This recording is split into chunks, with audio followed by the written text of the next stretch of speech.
This is the last gift I'll ever give you, my husband sneers, shoving divorce papers across the table.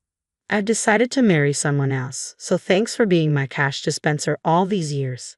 The man I've spent so many years with turns out to be a terrible person, and this is the story of my revenge. My name is Jessica, and I'm about to turn 50.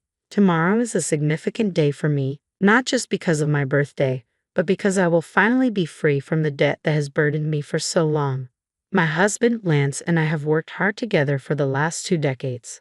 We married when I was 30 and he was 35. He had inherited a liquor store from his parents, who had passed away while I was an office worker at the time. We met through a mutual acquaintance and quickly began dating, with marriage already in mind.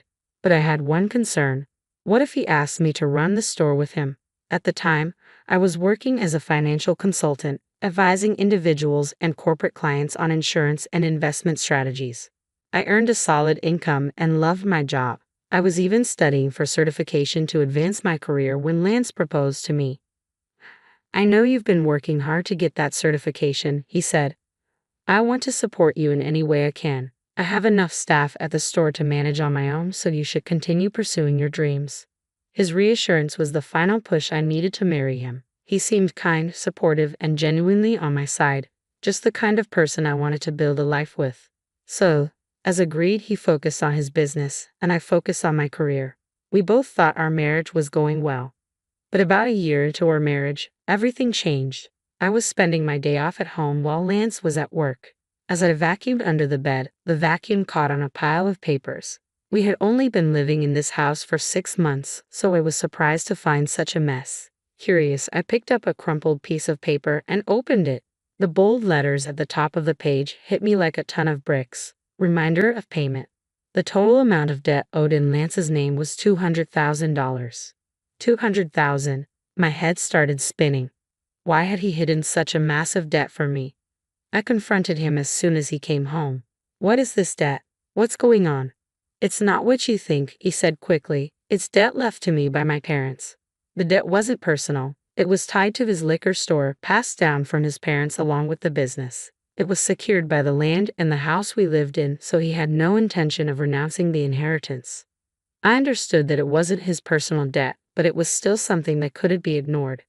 "But this is a payment reminder," I pointed out. "Aren't you paying it off every month?" "I am," he replied, "but sales fluctuate from month to month. Sometimes, during the slower months, I can't keep up with the payments. I have to pay my staff first, so I've asked the creditors to wait." That's when the letter came. At first, his explanation seemed reasonable, but delaying payments was clearly not a good idea, especially with a letter that included the words "final notice." "I didn't tell you because I didn't want you to panic," he added quickly. "But don't worry, the business is on track and we haven't been evicted from the house, right?" "That's true, but—" I looked at him with concern. Then he brought up something unexpected. "If you're so worried, why don't you help me pay it off? You're making quite a bit, aren't you?" I hesitated, uneasy with the direction the conversation was taking. This was his store, not mine. But then he added, "We're husband and wife. We're supposed to help each other. My debt is your debt too." "That's a bit sudden," I replied, taken aback. "Are you okay with my store going out of business?" he asked. "A lot of people would suffer if it closed down, you know." He had a point. His store had become an essential part of the community. It was located in a suburban area with few other shops or supermarkets around. He sold fresh foods like meat and fish and even offered a home delivery service. I had visited the store several times, and it was always busy. Customers often mentioned how grateful they were to have it in the neighborhood. "Please, honey," he pleaded. "I'm focused on keeping the business running, but I need your help to pay off these debts."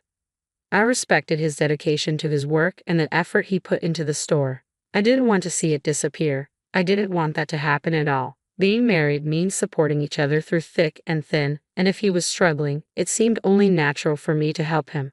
"Okay," I agreed. "I'm repaying as much as I can every month from my salary," I assured him. "You can focus on managing the store." I could help financially, but only he could run the business. I was glad that he relied on me above all else. But that was the beginning of a change in him. About 3 years passed since I took over his debt. He started coming home late more often. "What were you doing so late? Drinking again?" I asked. "I just had a few drinks with some customers," he said casually. Did you make the payment this month? His tone was condescending, something I hadn't noticed before. I did, last week. Why? The store depends on you, so you better keep paying on time, he remarked. Whenever he got drunk, he began giving me orders. At first, I dismissed it as nonsense from a tipsy husband, but as it became a habit, it started to get under my skin. He made it seem as if it was normal for me to pay off his debt. By the way, Matt just had his third kid, he added one day. I envy him. Matt, his friend from high school, also owned a business. His wife worked in the store alongside him. I've been wanting to talk to you about that, I said, finally voicing what I had been holding in. Don't you think it's time for us to start a family? His reaction was cold and dismissive. What? A baby? My business is just starting to pick up and we're still in debt. How can we be so irresponsible? I held back my frustration.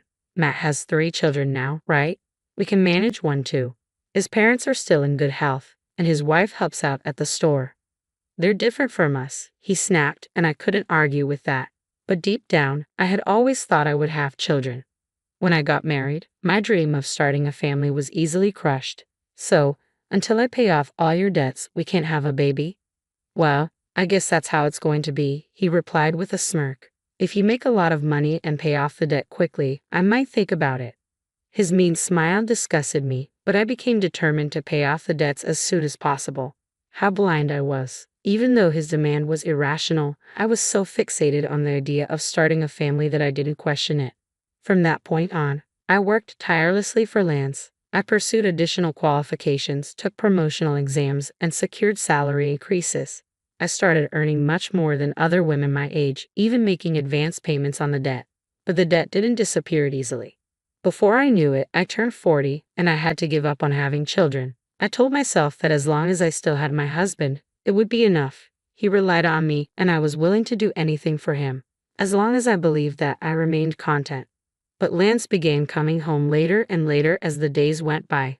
Sometimes, he didn't come back until morning. I was working late at the store, and before I knew it, the sun was up, he would say. I convinced myself that he was working hard to protect the store, and that I needed to do my best as his wife too. We were in this together, striving for a better future. The months and years passed, and finally, the day arrived when I would make the last payment. I had sacrificed all sorts of luxuries for the sake of the debt, but now, I wouldn't have to anymore. I could finally spend my hard-earned money the way I wanted. As I reflected on everything, I realized just how much had changed since I got married. I had been so focused on money that we had never taken a vacation or even dined at a nice restaurant. Now that we were in our 50s, I hoped we could finally start enjoying those things. On the day the last payment was due, I took the day off. I cooked a more luxurious dinner than usual, prepared a bottle of wine, and even baked Lance's favorite chocolate cake. I wanted to celebrate our new debt-free life together. When he came home from work, I set everything on the table and said, "Finally, it's over. It feels like it's been a long time, but the last 20 years have gone by so fast, haven't they?" Lance was trembling, his head hung low. I wondered if he was overwhelmed with happiness. But as I stood there, stunned, he started laughing, an eerie, unfamiliar sound that sent a chill down my spine. "What the hell is going on? Are you okay?" I asked, bewildered. Then the man I thought was my husband said something outrageous. "You're dismissed now. I'm grateful to you for the past 20 years. Thanks to you paying off all my debt, I'm finally free. Great job. I don't need you anymore." "What are you talking about?" I asked, completely at a loss. With a smug expression, he pulled something out of his bag. "This is my last present to you." In bold letters, "Petition for divorce" stared back at me, stabbing at my heart. He continued, proudly, "I've decided to marry someone else, so you're no longer of any use to me. Thanks for being my cash dispenser until now." "You're getting remarried? Have you been cheating on me all this time?" I asked, the realization hitting me like a ton of bricks. I thought back to all the late nights, the excuses about work or socializing. While I was working hard to pay off his debt, he was. He kept that smug look on his face. "I've already found my next potential wife. I want to divorce you and marry her. That's why I've been waiting for you to clear my debt." Tears welled up in my eyes as the reality of his betrayal sank in. As I stared at the feast I had carefully prepared, the sight became a blur through my tears, adding to my sadness. He shoved the divorce papers at me and barked, "Get the hell out of here." My blood boiled. anger replacing the sadness and despair I had been feeling. Fine, but you'll regret it, I managed to say. Regret it? Why would I regret divorcing an old hag like you? He sneered. Old hag? If I was an old hag, then he was an old fool. Did he really think he was still young? The absurdity of his delusion made me regain my composure. Without another word, I took the divorce papers from him. I'm going to hold on to this for now. You'll hear from me soon, I said, packing my belongings and leaving the house. 20 years of marriage ended so easily. Once I was alone, the tears finally came, tears of emptiness and frustration. The next day, I contacted my attorney, had him draft a divorce agreement, and requested a full background report on his so-called bride-to-be. Not long after, I received a call from Lance. Jessica, what the hell is this document? He shouted, his voice furious. I could practically see his face turning bright red through the phone. I remained calm, in stark contrast to his rage. That's the divorce agreement. What's the problem? I know what it is. I'm talking about this loan agreement. Why do I have to pay you back? He sounded desperate, his voice rising with each word. This is insane. It's not right. He was referring to the clause about repaying the money I had spent on his behalf during our marriage. You decided to help out of your own goodwill. Why are you digging up the past now? His frantic protests only confirmed what I had known all along. He never thought I'd stand up for myself. But now, I was done being used. What do you mean? He stammered. You did it as my wife. That was then, I replied coldly. But once we divorce, it's a different story. The regret I had hinted at earlier suddenly dawned on him. He had never considered that I might demand repayment. The moment he asked for a divorce, I had immediately thought about making him pay back every cent I'd spent on his behalf. Given my work in insurance and investments, I often dealt with clients facing divorce or inheritance issues. Thanks to that, I had the contacts of several experienced attorneys whom I consulted right away. The total amount, including interest, came to just over $300,000. I was determined to have him pay back every penny. That was all I wanted. Seeing my unwavering stance and the name of a well-known local attorney on the documents, he must have realized how serious this was. He had thought he could get rid of me without paying alimony, a laughable idea. You know I don't have much money, he muttered. Then why don't you sell the store to fund it? I suggested. If I do that, I'll have nothing left. You're 55, right? You could still find another job if you wanted to. Give me a break, he grumbled, his voice filled with desperation. Our conversation was going nowhere, and I was tempted to hang up. But there was one last thing I wanted to ask.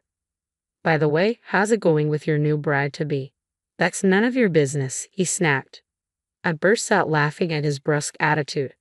Sounds like you're really going through it. Good luck with that, I said, ready to hang up. Wait, he blurted out. I've decided not to marry her. We can start over. For some reason, he was pleading with me now. I shot back my final words before slamming the phone down. Start over.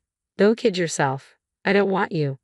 I couldn't believe I had spent 20 years married to this man. I wondered if others saw me as more ridiculous than him. Until the divorce, I had genuinely respected him, watching him work tirelessly for the store and his customers. I wanted to support him. But 20 years later, I realized he was just a fool. His talk of remarriage was nothing but a self-indulgent fantasy. It all started when he innocently flirted with a teenage university student who worked part-time. You're so cute, Melissa. Will you be my wife? He'd asked. She played along, jokingly replying, well, I might think about it if you let me be a full-time housewife. The truth was, he thought she was serious.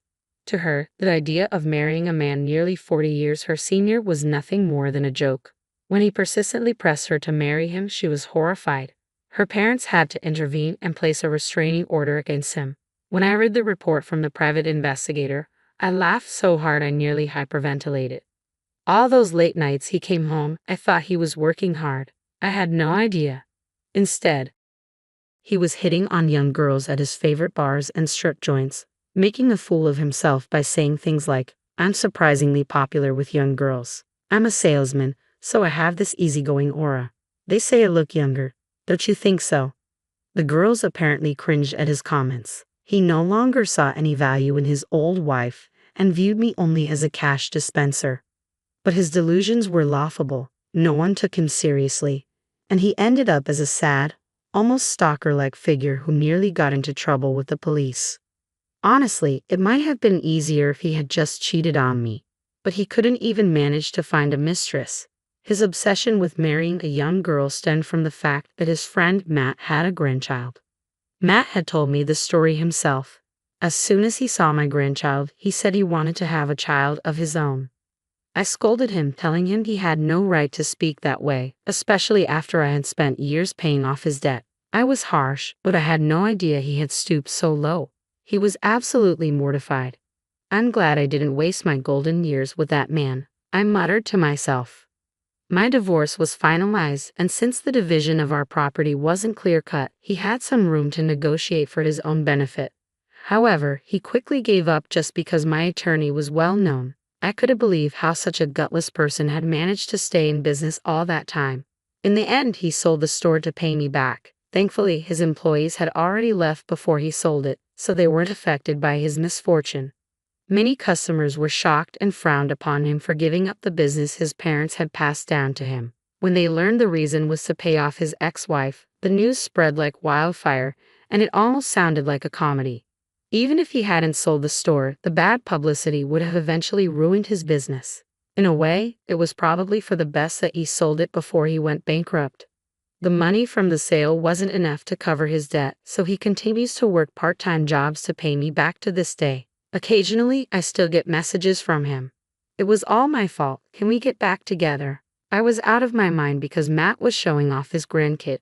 Even after I blocked his number, he kept calling from different phones. Eventually, I had my attorney warn him that if he continued contacting me, we'd file a restraining order. The calls finally stopped. As usual, he's terrified of the attorney. By the way, guess what I do for work now? I'm a marriage counselor. Just as I turned 50 and felt the need for a change, a friend of mine opened a matchmaking business. I quit my previous job and joined her. Now, I help singles find their match and provide advice on financial issues between couples, including how to manage insurance and other matters. It's been a hit, and our membership has grown quickly. Couples who want to have honest and thorough discussions from the start appreciate our unique service.